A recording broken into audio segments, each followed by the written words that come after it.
৩৬ জুলাই উদযাপনের যে অনুষ্ঠান মঞ্চ সেই মঞ্চের ঠিক পাশেই রয়েছে আমরা দর্শক মানিক মিয়া এভিনিউ থেকে আপনাদেরকে সবশেষ জানাচ্ছি এই ৩৬ জুলাই উদযাপনের যে অনুষ্ঠান স্থল সেই অনুষ্ঠান স্থলে কিন্তু আমরা দেখতে পাচ্ছি বেলা বাড়ার সাথে সাথে মানুষের সংখ্যাও কিন্তু বাড়ছে।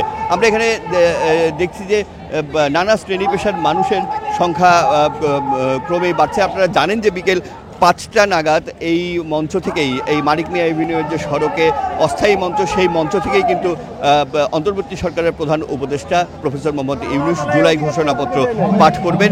সেই ঘোষণাপত্র শোনার আগ্রহ নিয়েই কিন্তু মানুষ আসছেন বলে আমরা তাদের সাথে কথা বলে যেটি জানতে পেরেছি। আমরা এইখানটায় গেল বছর জুলাই আগস্টে যে আন্দোলন সংগ্রামের যে ছাত্র জনতা মাঠে ছিলেন, রাজপথে ছিলেন, তাদেরকেও দেখতে পাচ্ছি।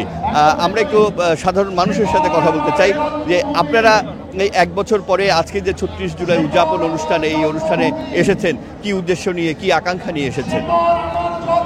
আমরা এসেছি বিগত ১৫ বছর স্বৈরাচারী ফ্যাসিস্ট আমাদের বুকের উপরে চাপা ছিল।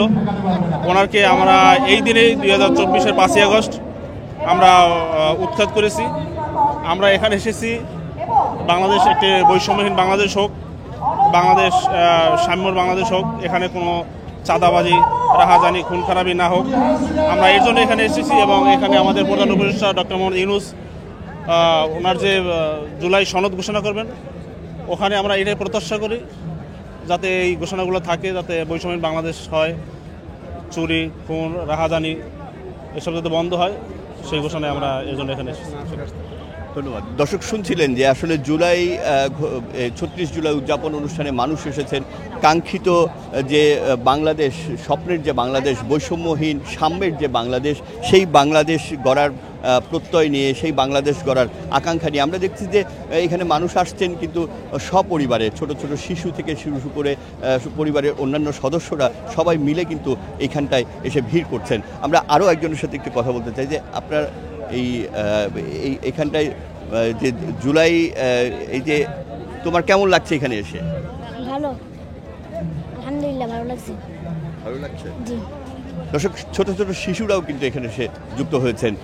আমি একটু জানিয়ে রাখি এই ৩৬ জুলাই উদযাপন অনুষ্ঠানের যে অস্থায়ী মঞ্চ, সেই মঞ্চ থেকে কিন্তু বিকেল ৫টায় অন্তর্বর্তী সরকারের প্রধান উপদেষ্টা প্রফেসর মোহাম্মদ ইউনূস তিনি কিন্তু পাঠ করবেন জুলাই ঘোষণাপত্র। এই মানিক মিয়া এভিনিউ থেকেই হাজারো মানুষ তারা কিন্তু এই গেল বছর ফ্যাসিস্ট হাসিনা পালিয়ে যাওয়ার যে ক্ষণ, সেই ক্ষণটি উদযাপন করেছেন।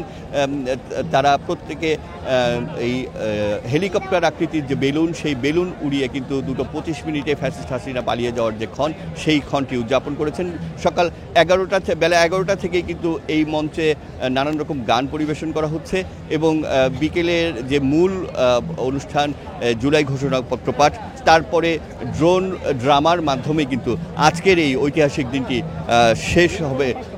ঐতিহাসিক দিনটি উদযাপনের যে আনুষ্ঠানিকতা তা কিন্তু শেষ হবে বলে আমরা সবশেষ জেনেছি। দর্শক, এই ছিল সবশেষ আমার কাছে ৩৬ জুলাই উদযাপন মঞ্চের ঠিক পাশ থেকে, অর্থাৎ মানিক মিয়া এভিনিউ থেকে। নিশ্চয়ই পরবর্তীতে আবারও নতুন কোনো খবর নিয়ে আপনাদের সাথে যুক্ত হব।